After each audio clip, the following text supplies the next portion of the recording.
SaySo Radio. What you say, who the hottest on the airwaves? SaySo Radio, shutting down the headset. Who about it, the hottest topics on the streets? Got the market talking about it from the D to the V. Pass the bitches round the table like a hot potato. Step to the mic and don't let it go. But you SaySo, they give the credit where it's due. WLBS, ha, nothing but the truth. SaySo, SaySo Radio, SaySo, SaySo Radio, with Andrée and Sky.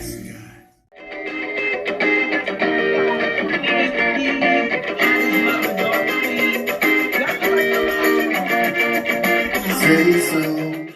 Welcome everybody to SaySo Radio with Andrée and Sky. Sky is actually out today.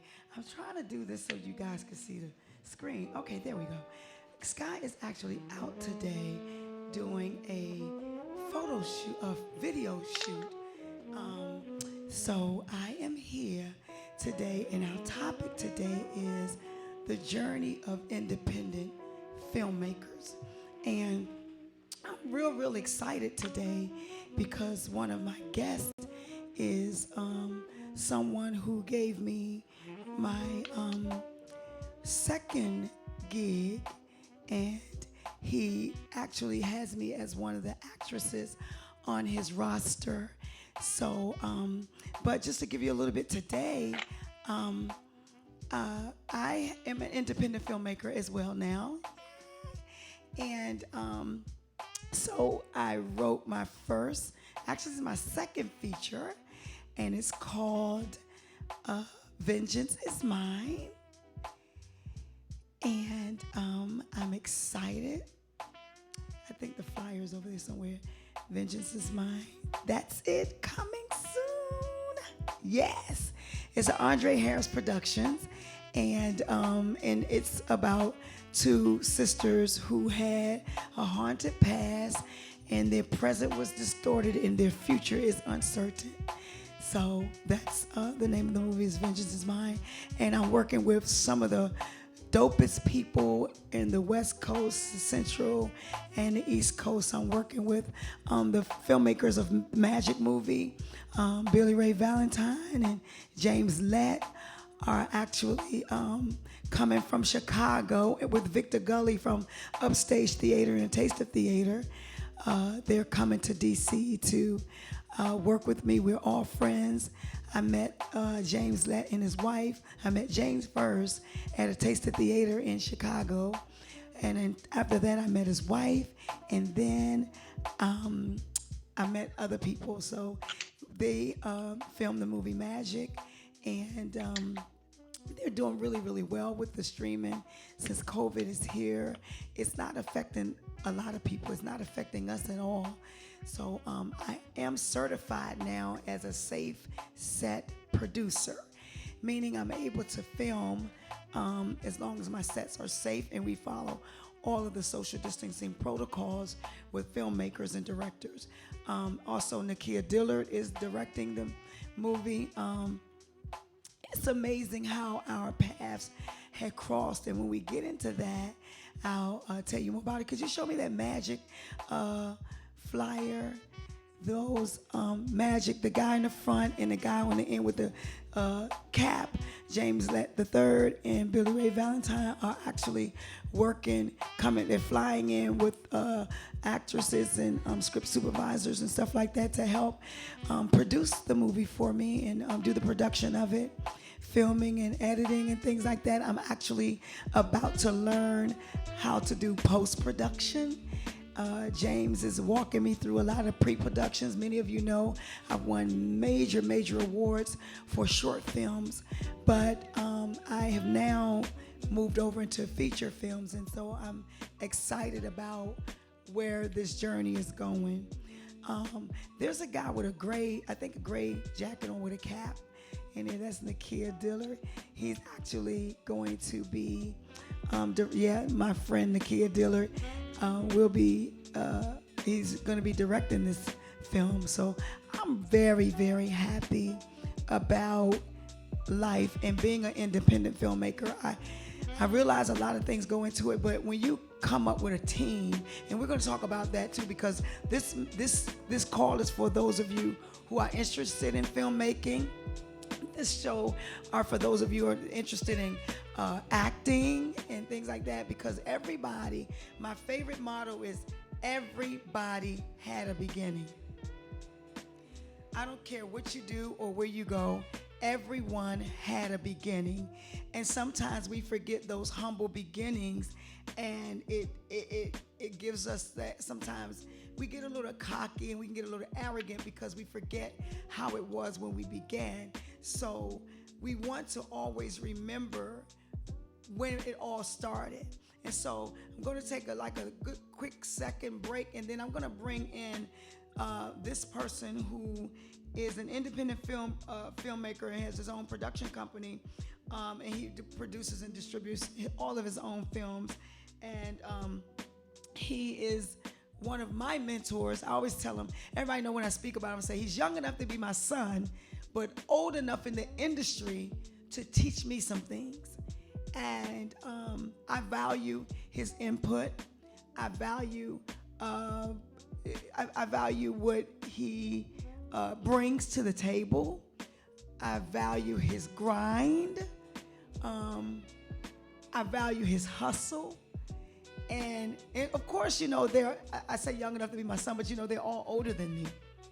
So they keep me on my toes. So without further ado, I want to bring in Antoine Allen from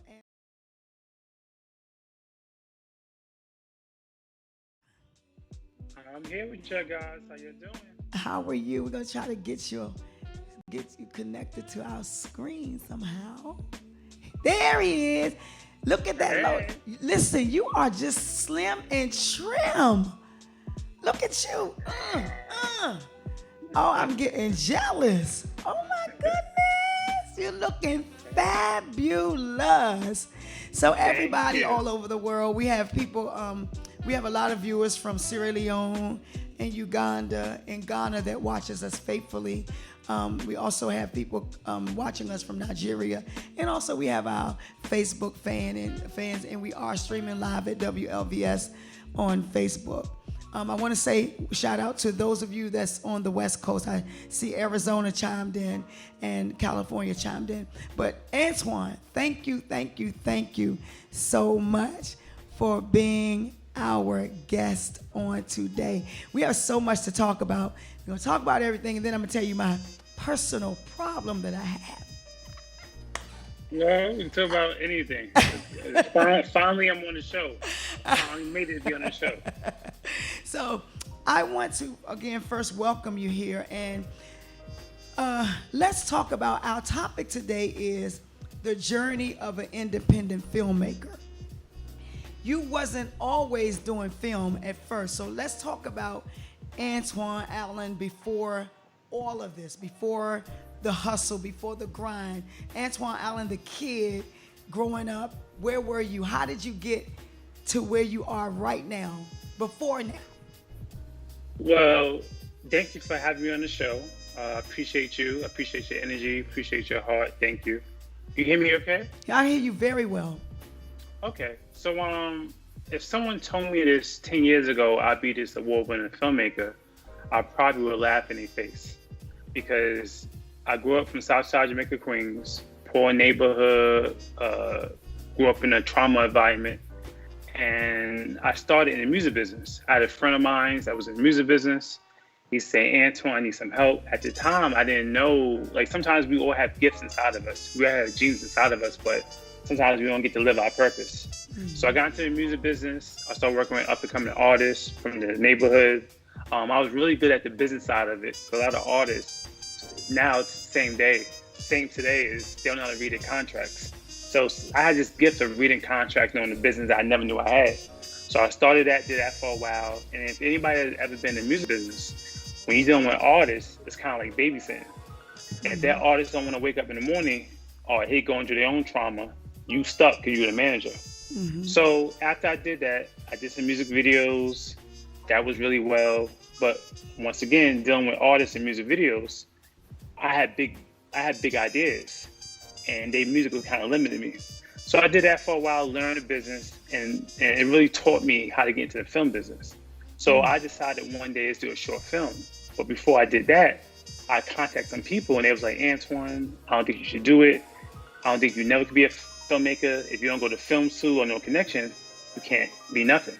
And for a while, that kind of bothered me, but then I had to realize that some people reflect their fear onto you, and you can't listen to certain people. So that's why I'll barely listen to anybody right now.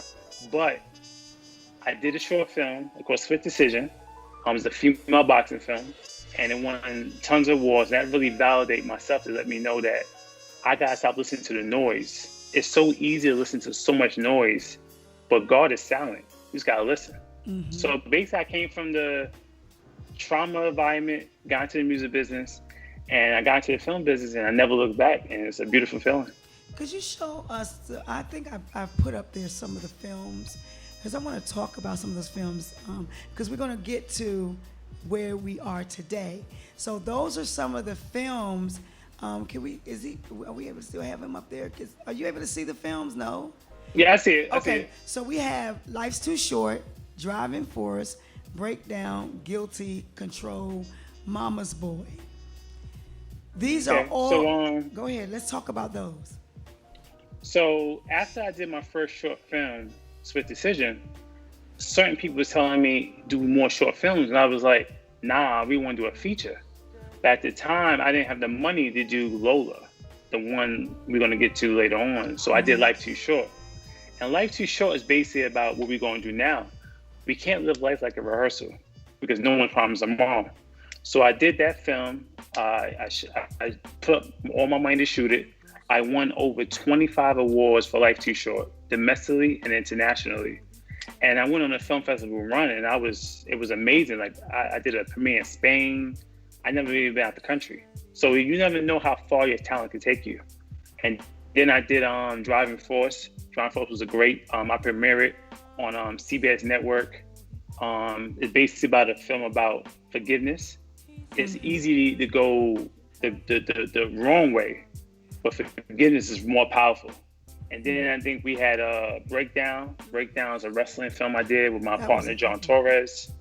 That won a few awards. Yeah, I just kept building my catalog because at the end of the day, most filmmakers don't own their IP.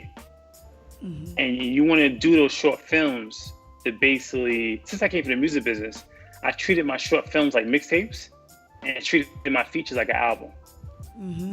So, but yeah, I just use all those projects just to build my brand up and build my confidence up. I tell a lot of filmmakers, start building your own stuff. Yes, I know it's hard. Yes, I know it's fearful, but what's even harder is dying an old person for regret. Wow. To roll the dice. Wow. Yeah.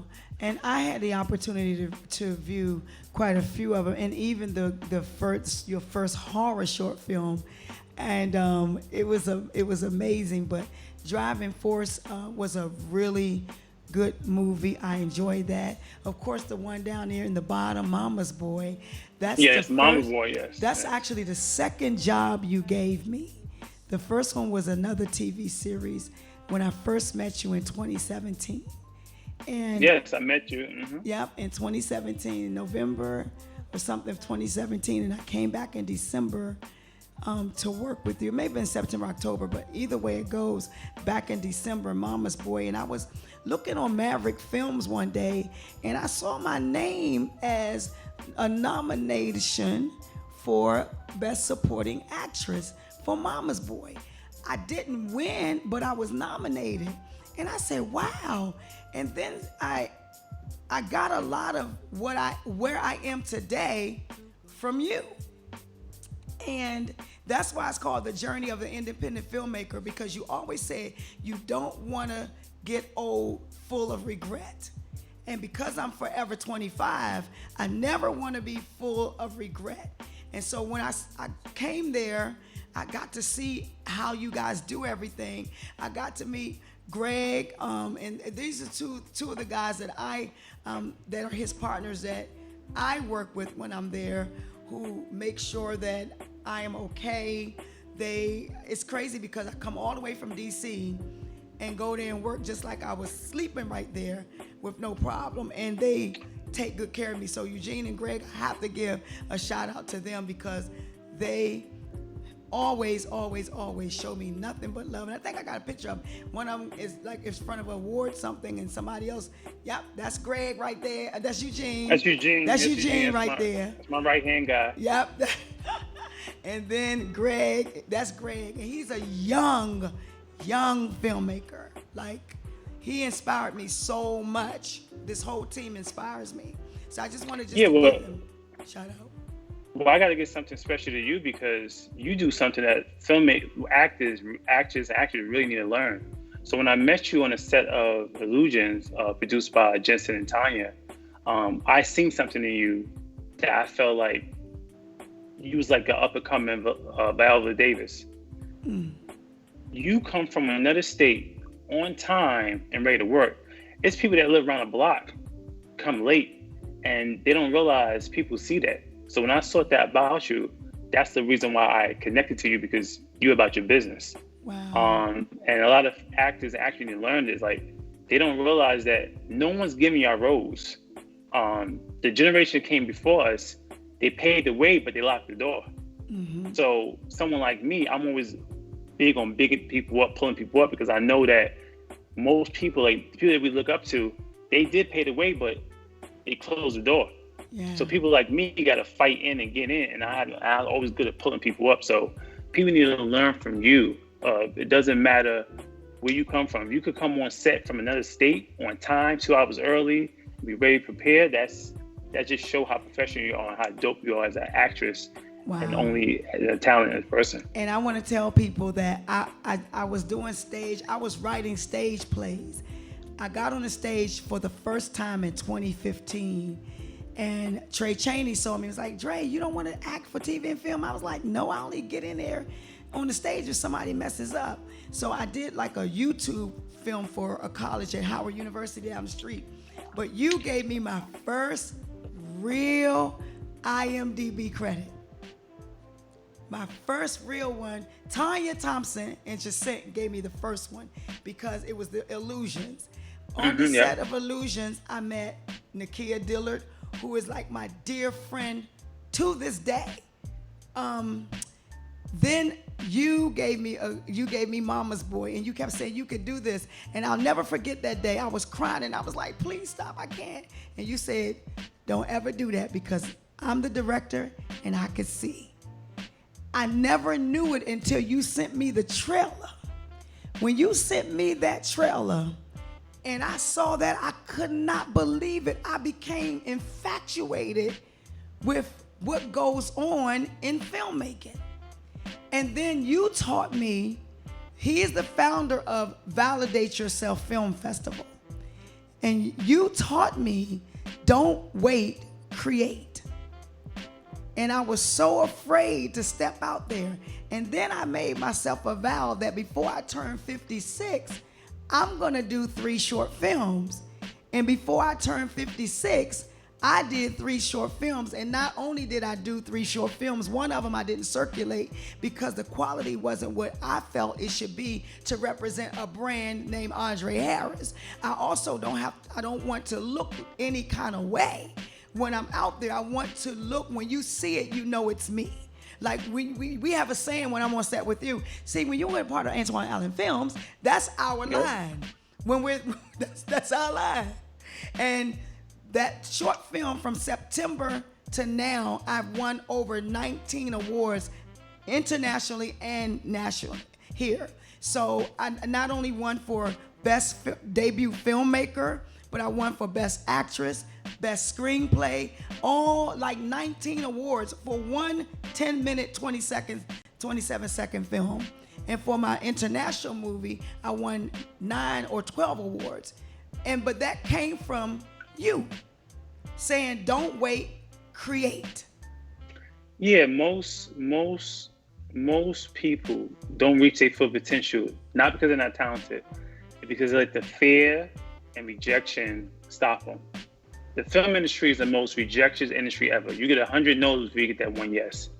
But I tell people all the times, if you believe in yourself and just do one project, because it's like a hit record. All you need is one.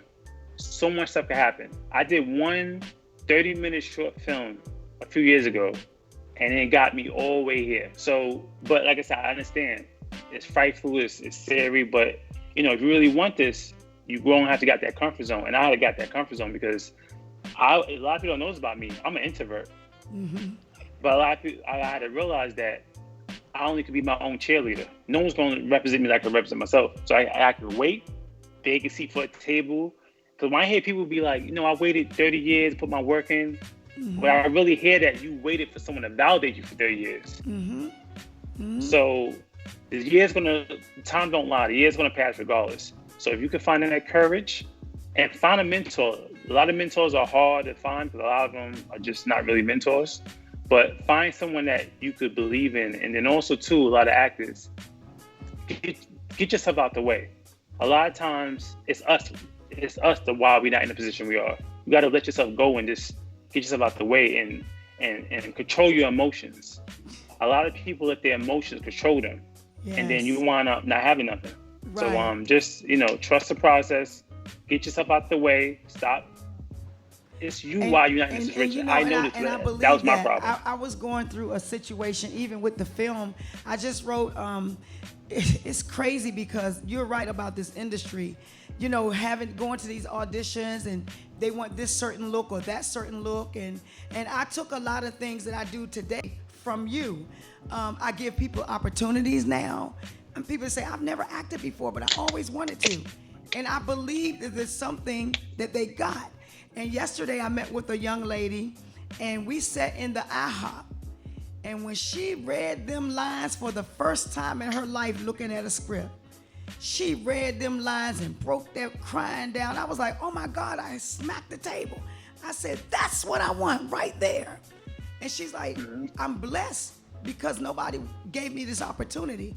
But I learned that from you because you gave me opportunities. If anybody goes on my Facebook page, it says employed with Antoine Allen Films. I am actually an actress on your roster and nobody's gonna put me out. So yeah. And you taught me to have confidence in me. And something happened to me. I always sometimes get so teary-eyed when I think about this because I had wrote a film and you were so blatant with me. You said the first movie I did, the show Social Worker, you said, I don't like it. Real simple. And you told me why. And you said, you know what? And you need to start putting yourself in certain things. Why are you doing this? You're going to put your money out and give it to other people? It's like, okay, you know, and this could be this, and this could be that, and this could be this, and this could be that. But guess what it did? It molded me.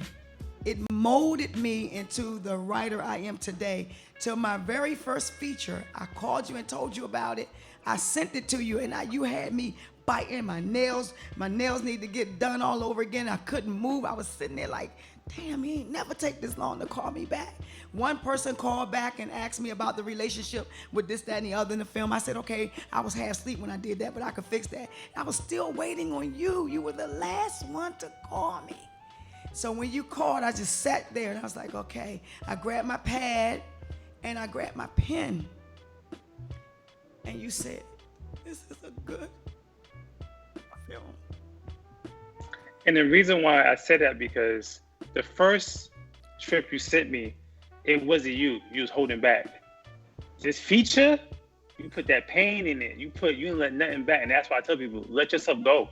Don't hold yourself back. You gotta be your own cheerleader. And that's where I'm not happy I could do this because I tell people, each one teach one. God bless me. God made me special. A lot of things that I'm learning, I didn't have no one mentor. There's things that I do that I'm like, I only can say it's God, but you have the talent, but you gotta get away from those little people, those peasants. Yeah. Those people, those devils will try to tear you apart. That's why you gotta be around your own tribe. And it's so amazing because my circle now is like a dot.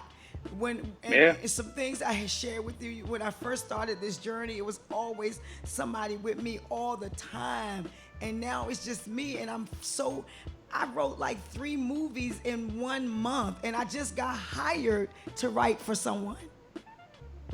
So much freedom, but I learned that coming up there, watching you script. Nakia called me last night and said, okay, get out of the writer and get out of the actress and get into producer.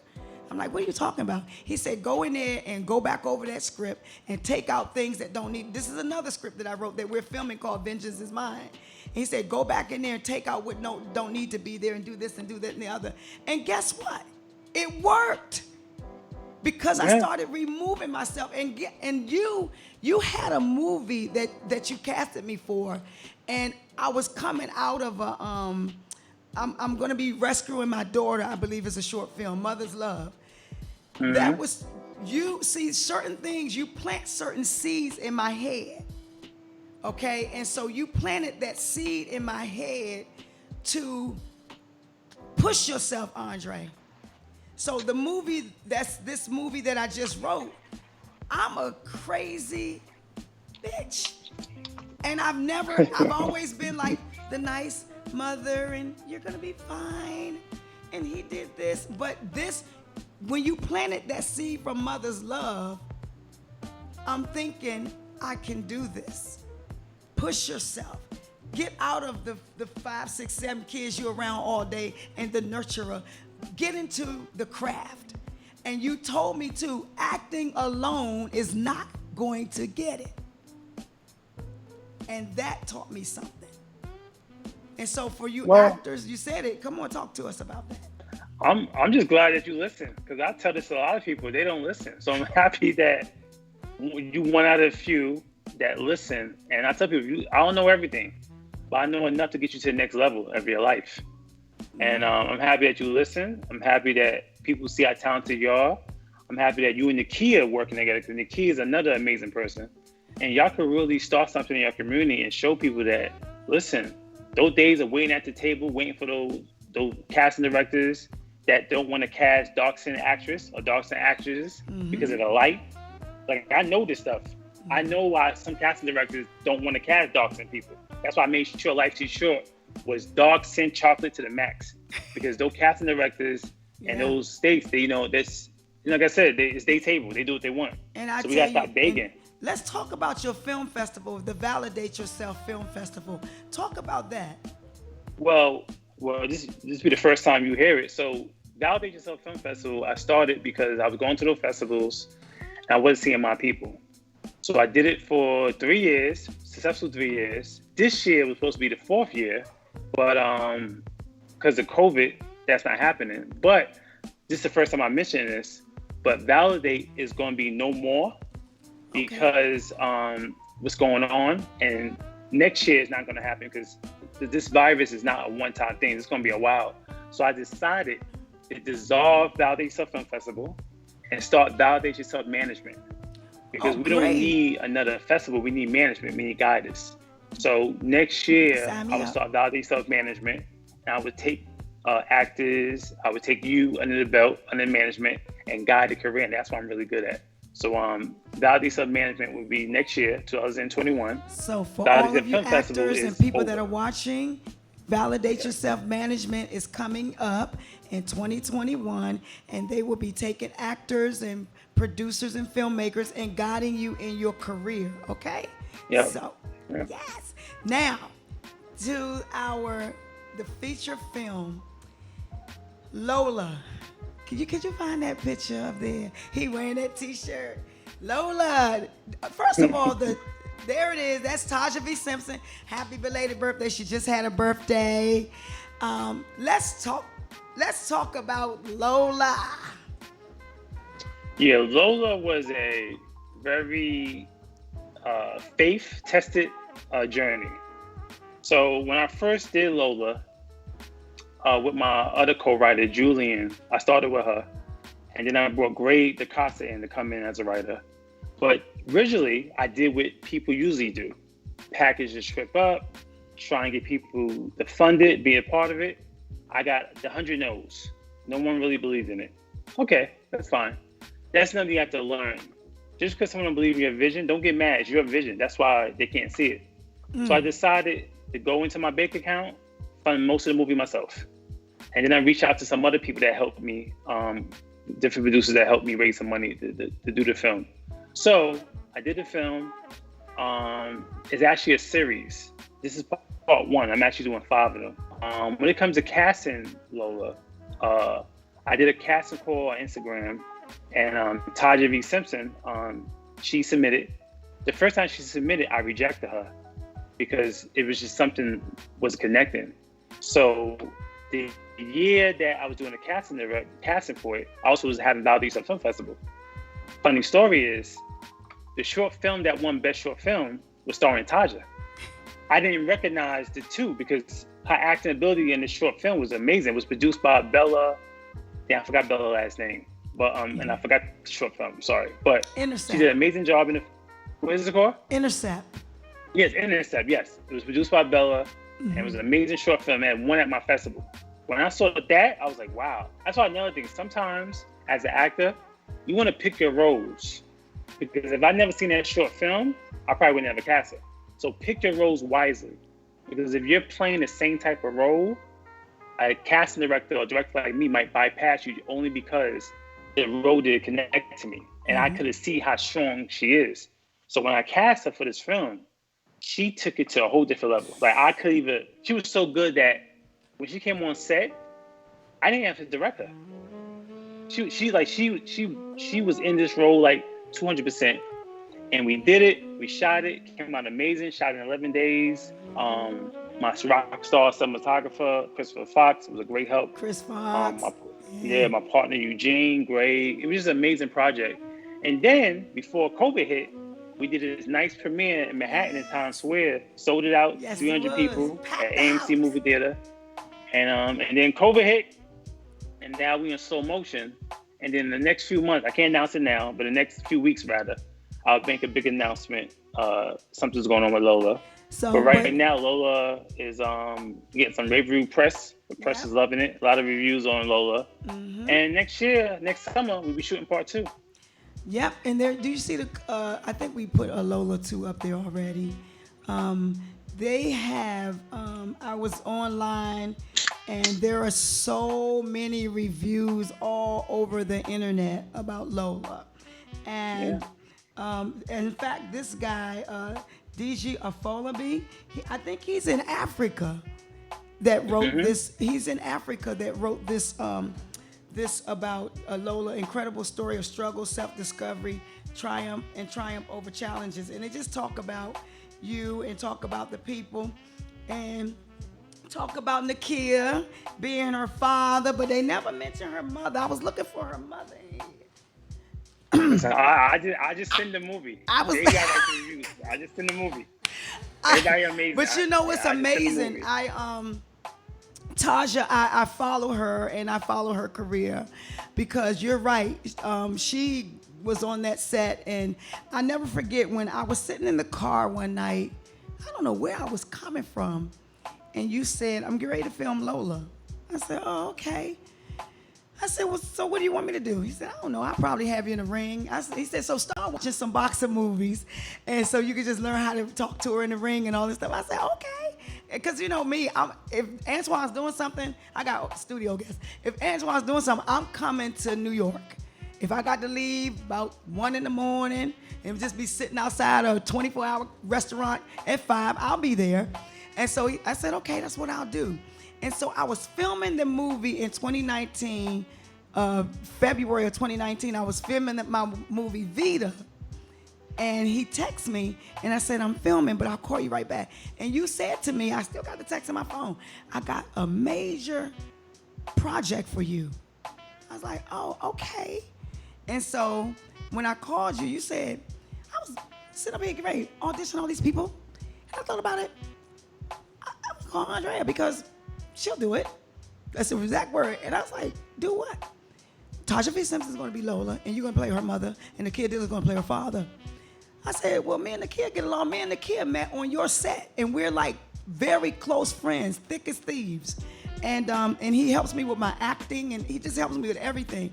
And I said, well, that's cool. I know the kid, we can work together. But when I hung up, I just bawled in tears. I cried so hard that people thought that there was a death phone call or something.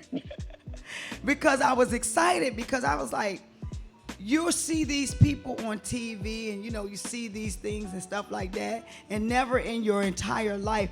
I am blessed by association. And I tell people all the time, sometimes you're blessed by association.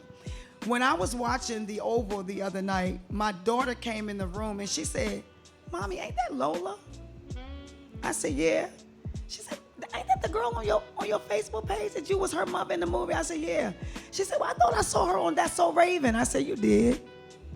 And then when they saw the guy that was on the movie that we did first, Illusions, because he's also on there. And so my 20-year-old said, "Mommy, wasn't that the guy that you said that was at the first the first show you ever did in New York?" I said, "Yeah." "Wasn't he your son-in-law?" I said, "Yeah." "Oh, they both on the Oval?" I said, "Yeah." She said, "Wow, you really got to work with these people." I said, "I was blessed by association." And sometimes it's also humbling yourself, being in the right place at the right time with the right attitude. And so you gotta have, yeah. And you always ask me about people's attitudes and because you feed off of energy. And the good thing that I love about working with you is that I'm like a sponge when I'm on your set. I'm like a sponge. And April said to me one day, because she did my makeup for the award-winning movie Backwards, and I called you and I said, "Hey, I'm asking April to do this." And it's not that I need your permission, but it's because we're all in a network together. It's just important that we all know that we're working, because I would have never known her had she never did my makeup for me, for you.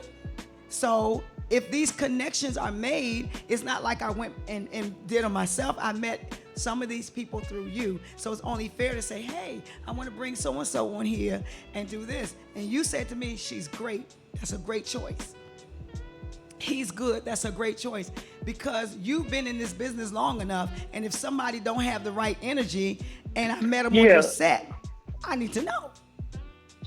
Yeah, that's another thing. When you picking your cast and your crew, one person could damage. You could have a beautiful dream of this project, and one person can make it a nightmare. That's why I get rid of people real quick, because this you gotta really protect your set, because what happens is I hear a lot of horror stories. You cast a crew, get everything together, and it's fighting and it's bickering because you did not listen to yourself and pick the right people.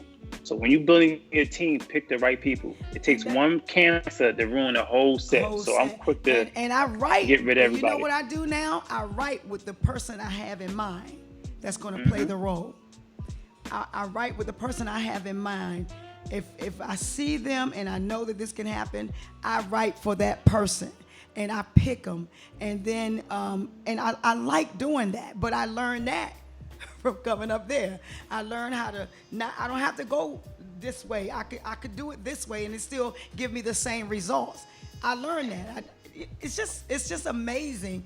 And now let me just tell everybody that's watching, he is ranked 5 out of the top 100 independent filmmakers in the world. And there is a book. I think I put the book up. It looks like a movie, like a mountain or something.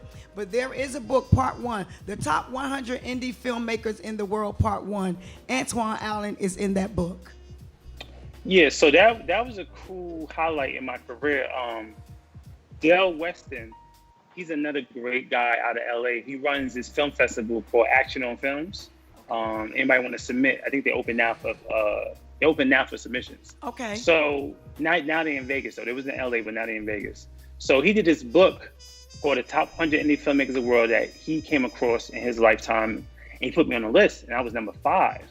And when he put me at number 5, I was a little confused because at the time I only done maybe 2 films. But then I had to realize it was because of my marketing ability, my business side. That's why sometimes I only take one project. You don't need 100 projects to be on someone's radar. Mm-hmm. So it was my ability to sell out movie theaters, to do different business things. And that's what people learn the business. Talent's not enough. Talent nowadays is like having a beautiful car with no engine. You ain't going nowhere. That's right. So learn the business, because the business will save you a lot of headaches and a lot of confusion. And I'm learning now with this, even though it's a non-union film, I'm learning actors agreements, and I'm learning production agreements and all this kind of stuff. And I want to share a story. Not to cut you off, I want to share a story that I told a friend of mine, but he didn't listen. So, non-union, union, doesn't matter. It takes 5 minutes for them to sign the contract, and this is something you don't know. If you do a film, and I come on your set, let's say I'm an actor or I'm doing catering. If I don't sign anything, I have the same rights as the person that wrote it. Now let that sink into you. If I'm on your set and say you get a deal, so this happens to my friend. My friend did a project. I told him to get everybody to sign. But, he's kind of comfortable. Just let people sign. He's like, whatever, it doesn't matter. A distribution company, a major distribution company. Matter of fact, Lionsgate. Lionsgate wanted to pick it up. The deal died because 2 actors did not sign that he had a falling out with. And the deal was worth 6 figures. So get your contract signed. Yes. Because if you ever falling out with somebody or anybody, sign no contract. Because they could come in and be like, nah, we ain't doing no deal. And then the deal closed. So have people sign no contracts. It don't take that long. If I need contract, go online, Google film contracts. It's like tons of them. That's what I did. So yeah. So and that's the contract, the agreement for them to be on that production, correct? Yeah, for actors, for anybody. But you want everybody whoever's on your set need to sign a piece of paperwork. Okay, all right. Even the catering need to sign, because if you don't realize, those contracts will save you a lot of headaches, because you don't know how big your film going to be. So my friend, he thought this, he didn't realize how big his film was going to be. So when he got that deal, and 2 actors was like, nah, we want more money. Now your deal died because the company's like, listen, you should have took care of this. And now the deal is gone. All right. Well, everybody that's watching that's on my team, y'all know y'all get ready to get some contracts over there. Y'all know that's all I do is work and type all night long. Yes. Okay. Because I thought it was just the actors and the production team, but it's actually everybody that's involved. Everybody. Okay. Whoever's coming on your set to help out, they need to sign. All right. Sounds good. So what would you say to an aspiring actress or actor? Let's go down the line. Aspiring actor or actress, aspiring writer, and aspiring filmmaker. What would you say to them? Some words of wisdom. So the first thing you want to do is know yourself. A lot of times we go into our own trauma and we're trying to live our dreams. It's best to deal with yourself. The reason why I've been so consistent is I dealt with my trauma already.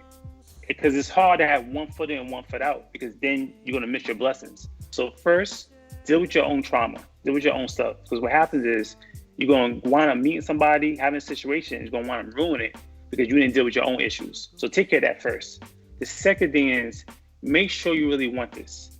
Because just because you have talent don't mean you really want this. A lot of times people say they want this, but their actions show different.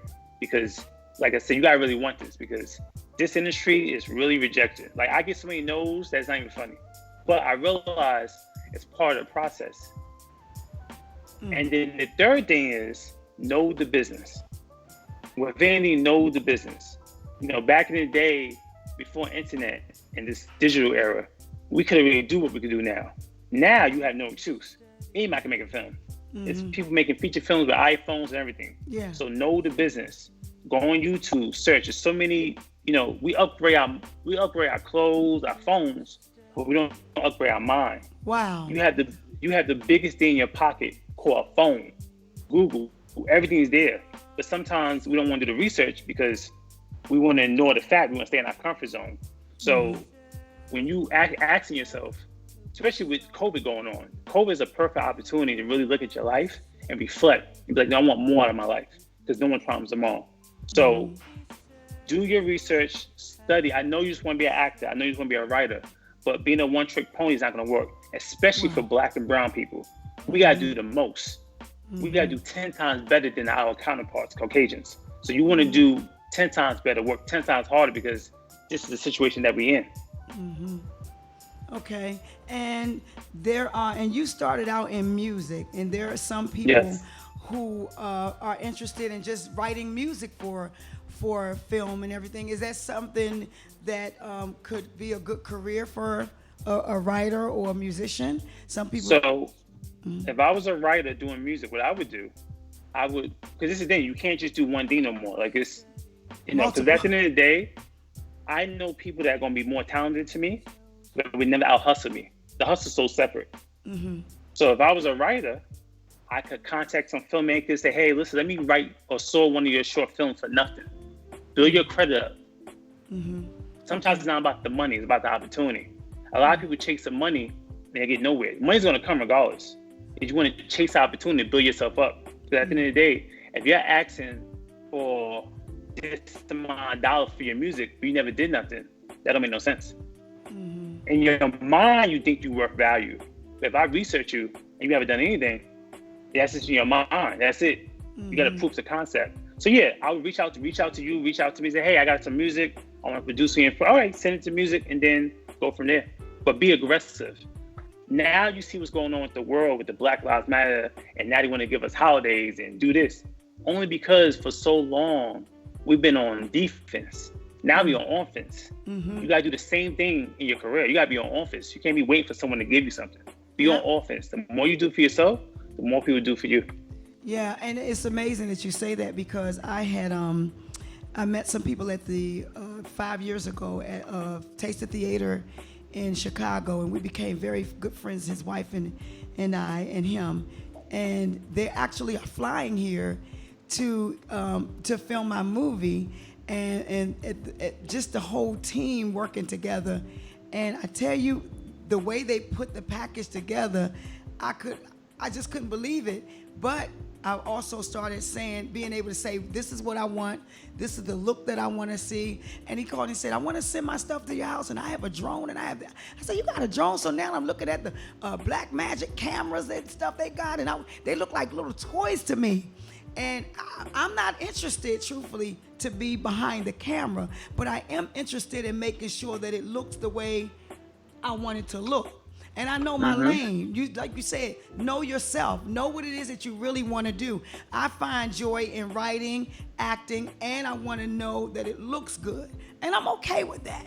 But I also am trying to learn the business aspect of it. Now I'm putting my career, my degree of marketing and contracts together so that it can actually build, because I need multiple streams. We can't just stay here. We got to, and I learned that hanging out over there. So I appreciate you, and we want to know what's on the burner. I know you said Lola 2, and Lola's getting ready to be a series, but do you have other movies and TV series coming out? There's Lola 2 on Surviving to actually, since I can't film nothing right now, I'm actually working with Eugene Walker, my partner, on an animation feature. So the animation feature, we're working on a teaser now. The film should be done by next year, or starting next year. So I have the animation feature. This COVID, we did like 10 projects already, trip-wise. Crazy? I tell people all the time, COVID did not affect me at all. I'm just excited. It actually helped me. Yeah. So where can they reach you at? Where can everybody that's watching and reach you at? There's some aspiring writers and actresses and stuff. They probably want to inbox you or email you or something. Where could they reach you at? And where could they get some of your short films that are available? Yeah, if they go to my website, AntoineAllenFilms.com, everything is there. Everything you want to know about me. And then all the aspiring actors and writers that want to contact me, they go to the website. And then just really just, if you really want this, just really get out your comfort zone and really understand that you have the power to do whatever you want. Don't listen to those people, the noise that tell you that you can't. It's just that you have to believe in yourself, because no one's gonna believe in you. Well, Antoine, we really appreciate you giving me your time today. I am so ecstatic, and it's amazing because I'm going to take a season break, so that I can continue writing and filming and fulfilling these contracts I have. So I'm so happy and honored that you found the time, and we found the time to have you on the show. I dreamed of it last year, and so now he was like, "Well, how come I wasn't on the show?" I was like, God, golly, I'm always talking about him. And Scott looked at me and said, you really are always talking about him. You should have had him on the show. But I'm so grateful that you're here because I'm at another place. I'm matured because of you in the industry, because of other people. But there are some, and Trey Chaney helped me along the way, but there are some people that the ground that I stand on today, as solid as it is, it was because I had solid people around me. And that makes me solid. And sometimes I get a little off key and off balance, but there are people who can say, come back, get out of your emotions. You're angry. Calm yourself down, go to sleep, call me back in 2 days and we'll fix this. And I'm grateful for that. And I'm grateful for you allowing me to be a part of your team, your actresses, and actually you mentor me in ways that you have well, you know now because you see what I'm doing. You have helped me to get where I am today. And everybody had a beginning, and I will never, ever, as long as I'm alive, forget the first set that I first got an IMDb credit on you were filming and I was under your direction. So I'm eternally grateful to be a part of your team and a part of your life. And thank you for being with us. Yes, and thank you so much. And the reason why is because you're talented, your passion is next to none, and you're a great person. Being a great person and being talented together is a beautiful combination. Thank you, Antoine. Thank you so much. And with that, y'all, we're going to have to end our show. Until next time, keep giving, keep living, but most of all, keep loving. And that's SaySo Radio. Happy birthday to you, Wendy. Thank you, Antoine.